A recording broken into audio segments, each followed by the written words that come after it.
वृक्ष ही वृक्ष उगे हुए।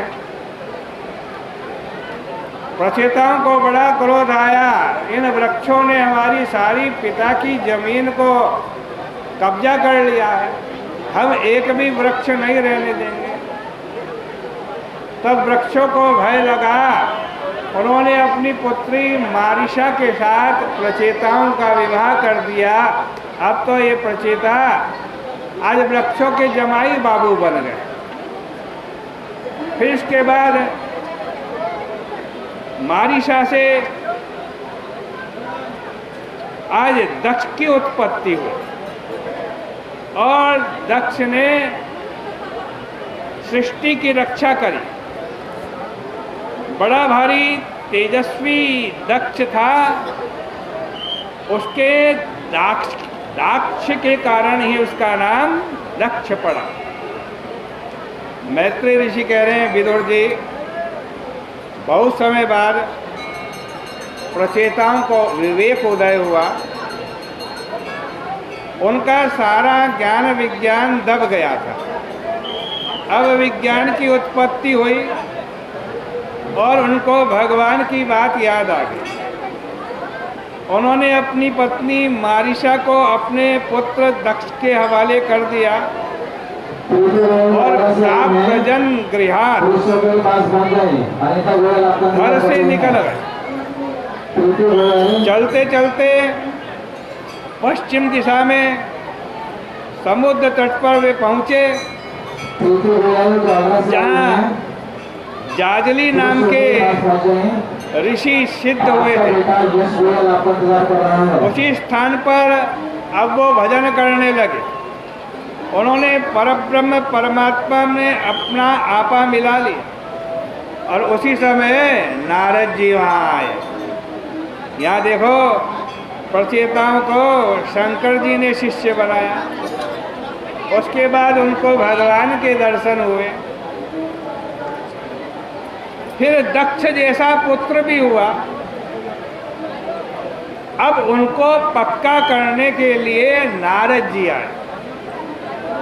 तो नारद जी का दर्शन करके प्रचेताओं ने कहा, महाराज आपका स्वागत है, हमारा बहुत सौभाग्य है कि आपका दर्शन मिला। आपका ये घूमना फिरना प्राणियों को अभय प्रदान करता है। हमको शिव और विष्णु जी ने जो उपदेश दिया था वह घर में आसक्ति होने के कारण छूट गया। आप फिर से उपदेश करके हमारे अध्यात्म दीप को प्रज्वलित करने की कृपा करें। इस तरह जब प्रचेताओं ने प्रार्थना करी, तब नारद जी ने उनको अपना उपदेश देना प्रारंभ किया। यहाँ नारद जी के जो वचन है वो पंचरात्र के सार हैं। नारद पंचरात्र बड़ा भारी ग्रंथ है, उसकी 108 संहिताएं हैं। उसमें भक्ति सिद्धांत का संपूर्ण रूप से वर्णन है, क्रिया योग, प्रपत्ति और शरणागति का भी वर्णन है। परंतु नारद जी ने थोड़े में ही उसका सारांश निकाल दिया।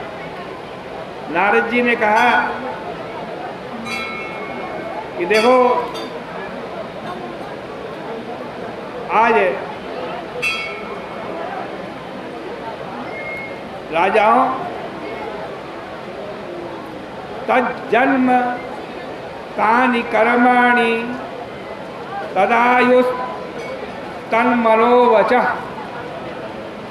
मतलब मनुष्य का वही जन्म सफल है, वही कर्म सफल है और वही आयु सफल है, मन और वाणी सफल है, जिसके द्वारा विश्वात्मा भगवान हरि की आराधना होती है। जिसने भगवान की आराधना नहीं की तो उसका ये सब कुछ निष्फल है, उसका जन्म भी निष्फल है, उसका कर्म भी निष्फल है। उसकी आयु भी निष्फल, उसकी मन वाणी भी निष्फल। देखो, मनुष्य का 3 प्रकार से जन्म होता है, 3 प्रकार। एक शौक्र जन्म है, दूसरा सावित्र जन्म है, और तीसरा याज्ञिक जन्म है। इस तरह शुद्धियां भी 3 प्रकार की होती हैं, आधि भौतिक, आधि दैविक और आध्यात्मिक। परमात्मा इन तीनों विभागों से परे